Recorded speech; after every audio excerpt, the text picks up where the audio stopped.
Seems that you have met a horrible demise, my friend. But these things happen in life. Life goes on. Not for you, obviously. You're dead. But it reminds me of a time I was having a conversation with my friend Orville. We were where were we? I think we were by the river. We were sitting by the river and watching the fish leap over the falls. And I said to Orville, sometimes I feel like a fish leaping over and over again, always trying to get somewhere, though I don't know where, only to find myself in the jaws of a beast. He, of course, looked at me, surprised. Have you been in the jaws of a beast, friend? To which I said, no, of course not, Orville. I said, no, no, no, no. I simply meant that life can seem like a relentless endeavor to overcome meaningless obstacles, only to meet an equally meaningless fate regardless of your efforts, regardless of the obstacles you've passed. And Orville, he stood and proceeded to drape me with a picnic cloth, to which I asked him, I said, friend, what are you doing? He looked at me very concerned, really. I feel like you've gotten too much sun. Indeed, indeed I had. He proceeded to pour me a glass of just ice-cold lemonade.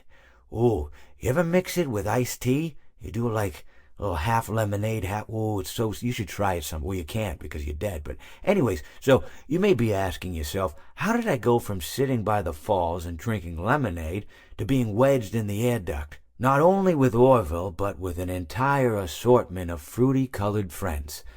Well, there's really no good answer to that, but perhaps I met a demise of my own at some point, and this is my afterlife or my dream, whatever it might mean. I honestly don't know. Or maybe it doesn't mean anything at all.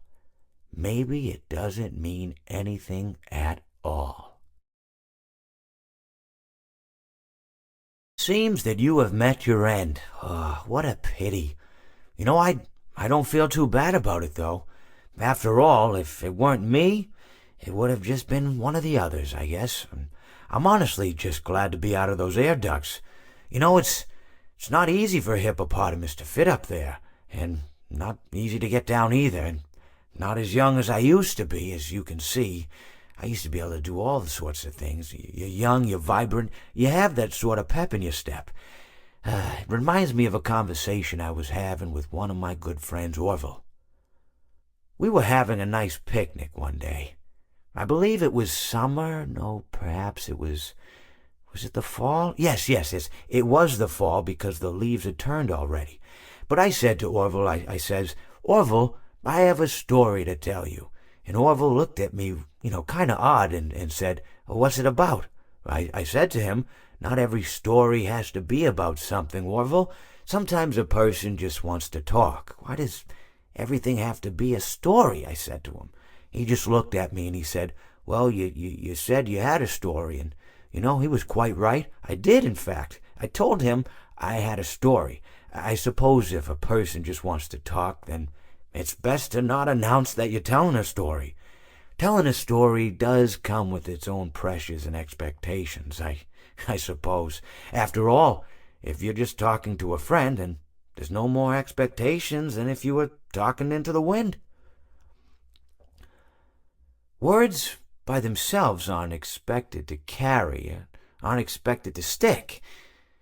But if you announce you're telling a story, well then, there'd better be a point to it all, No one wants to sit and listen to someone ramble on and on and on with absolutely no end in sight.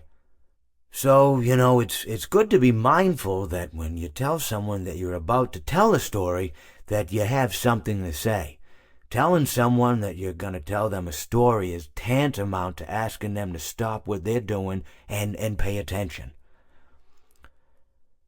You're basically saying, hey, buddy, stop everything. Stop what you're thinking. I have a solution to everything. And, well, I didn't really have any story to tell. In hindsight, I probably just misspoke when I said that I had a story.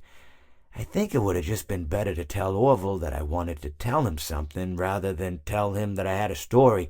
But even then it might have put too much importance on the whole thing. Either way, it was quite a nice day. I remember that we were drinking tea. It seems that your journey has ended. Very sorry about that. It was always going to end this way, of course. If it weren't by me, it would have just been by some other, terrible thing. Just, you could not imagine how terrible it would be. Just, I get scared thinking about it. I'm glad it's not me. It reminds me of a time I was speaking to my good friend Orville. We were sitting on a park bench watching the pigeons. I was on the left, he was on the... Oh, wait, was I on the right or left? Anyways, it doesn't matter. We were sitting on there watching the pigeons. And I said to Orville, "Friend, those birds are frozen." And he kind of looked at me like I lost my mind. But I reminded him that it was winter, and often birds will sit in a tree until they freeze. And then they sort of fall to the ground until the sun warms up and they can, move around again. So I said to Orville, "You might as well save those breadcrumbs until the birds thaw, because they can't very well enjoy them in the condition they're in."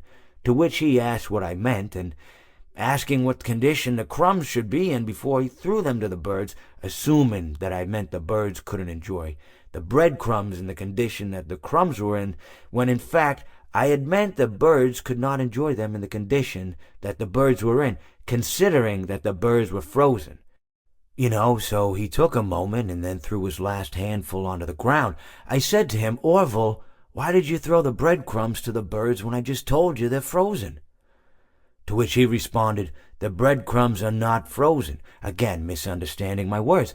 I didn't mean to say that the breadcrumbs were frozen when I said I told you they're frozen. I'd been referring to the birds. In hindsight, what I should have said was, and this would make perfect sense, "Why did you throw the breadcrumbs to the birds when the birds are frozen?" He misunderstood upon my correction, stating that he didn't know what else to do with the breadcrumbs, and that perhaps, when the birds thawed, they'd still be able to eat the crumbs. So I said to Orville, and this is what I said to him, I said, "Orville, the birds may be dead,